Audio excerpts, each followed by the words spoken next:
message singkat dan pagi hari ini sambil di dalam message singkat kita pada pagi hari ini bicara tentang tetap kuat dan beriman walau badai menerpa.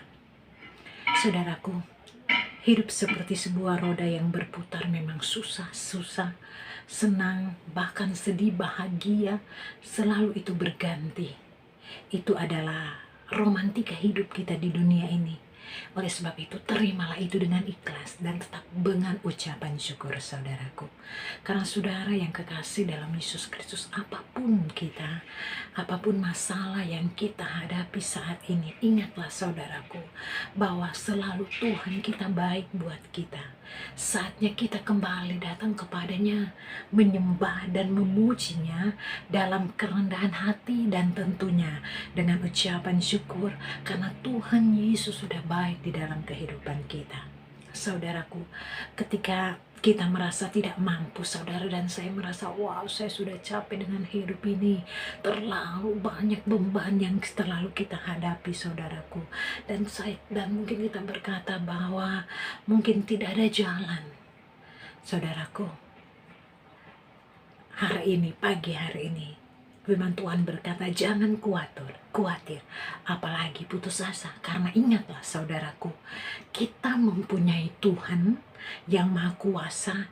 Tentunya sesuatu yang kita hadapi saat ini, saya nggak tahu dalam hasil kehidupan sehari-hari saudara dan saya, firman Tuhan berkata bahwa bagi Tuhan tidak ada yang mustahil buat kita. Karena dalam firman Tuhan, kita selalu membaca firman Tuhan bahwa tidak ada yang mustahil bagi Tuhan. Semudah membalik telapak tangan, semudah itu bagi Tuhan untuk mengubah keadaan kita. Karena Tuhan tahu cara yang baik buat kita, saudaraku. Oleh sebab itu, saudara dan kekasih di dalam Yesus Kristus, hidup ini lebih indah jika dijalani dengan ikhlas. Hidup ini lebih indah bila kita jalani dengan ikhlas, dengan bijak, dengan sabar, dengan kebaikan, dan tentunya dengan kasih sayang, saudaraku. Saudaraku yang kekasih di dalam Yesus Kristus, memang proses itu tidak mudah buat saudara dan saya. Rasanya kita tidak mampu. Kita menikmati proses. Maka saudaraku, saya percaya seperti batu bata, setelah kita bagaimana dia diproses, bagaimana dia diremukkan batu dan akhirnya dia menjadi bagus dan dia bisa menjadi dinding dan dia bisa menjadi bangunan. Itu luar biasa.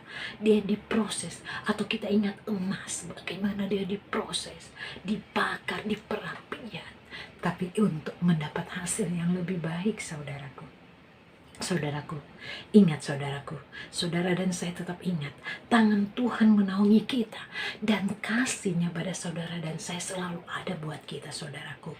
Saudaraku, Dia memberkati kita dengan cinta yang tidak ada yang lebih orang lain mencintai. Tuhan Yesus lebih cinta yang luar biasa buat saudara dan saya, karena Dia sudah rela mati di kayu salib karena cintanya buat saudara dan saya, saudaraku.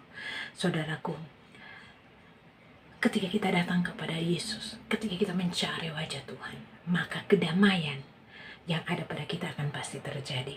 Tetapi saudaraku, ingat, iblis selalu menghantui kita.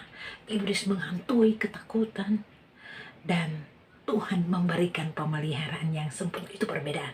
Iblis selalu berkata, kamu proses kamu, kamu sih gini.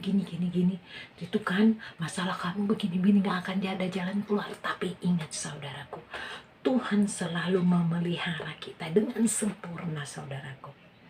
Oleh sebab itu, saudaraku, biarlah di hari-hari ini rasa aman kita di dalam Tuhan. Miliki, saudaraku, iman yang kuat. Saudaraku, tetap percaya kepada Tuhan dan jangan setengah-setengah. Harus 100% kita percaya kepada Tuhan, harus total percaya kepada Tuhan Yesus. Dan percayalah, hidup kita akan aman dalam tangan dan pemeliharaan Tuhan. Karena anak Tuhan selalu disayang, saudaraku. Saudaraku, Jangan pernah menjadi lelah, lesu, dan letih menjadi hidup yang penuh masalah yang datang silih berganti. Karena ada Tuhan yang setia dan selalu memulihkan hidup saudara dan saya. Bahkan menopang kita dengan kekuatannya, saudaraku. Tentunya yang tidak terbatas, sehingga kita pasti mampu menjalaninya hingga garis finish, saudaraku. Oleh sebab itu, firman Tuhan mesej singkat kita pada pagi hari ini, saudaraku. Jadilah seperti Ayub yang saleh dan takut akan Tuhan. Saat badai datang kepada Ayub silih berganti, akhirnya saudara bisa melihat perjalanan Ayub, saudaraku. Semua kehilangan istri, anaknya, hartanya, bahkan teman-temannya, saudaraku. Tetap firman Tuhan berkata, dia tetap setia dan memuji serta menyembah Tuhan. Haleluya, saya percaya saudara dan saya. Mari kita ikut teladan Ayub, saudaraku. Maka di sini dikatakan, maka berdirilah Ayub lalu itu di dalam Ayub 1 ayat 20 sampai 22. Maka berdirilah Ayub lalu menggoyak jubahnya dan mencukur kepalanya. Kemudian sujudlah dan menyembah, katanya, dengan telanjang aku keluar dari kandungan ibuku, dengan telanjang juga aku akan kembali ke dalamnya. Tuhan yang memberi, Tuhan yang mengambil, terpujilah nama Tuhan.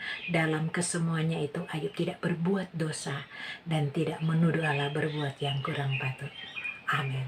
Saya percaya lewat mesej singkat pada pagi hari ini, apapun keadaan saudara dan saya, tapi ingat, mari kita seperti Ayub yang tetap setia dalam menghadapi proses. Saya bercerita, saya ngomong pagi hari ini bukan berarti saya sudah nggak ada proses. Saya juga banyak proses. Tapi ketika saya membaca firman cerita dari Ayub ini, itu mengubah pola pemikiran saya. Dan saya percaya saudara juga, bahwa biarlah kita tetap setia, memiliki iman dan percaya kepada Tuhan. Karena setiap proses yang kita hadapi, Tuhan tidak membiarkan kita. Tuhan selalu menopang kita. Tuhan memberi jalan keluar buat saudara dan saya. Ingat saudaraku, sebagai anak Tuhan, miliki percaya dan iman, karena bagi Tuhan tidak ada yang mustahil. Percaya seperti Ayub, tetap setia dan memiliki iman dan percaya, karena Tuhan sangat menyertai saudara dan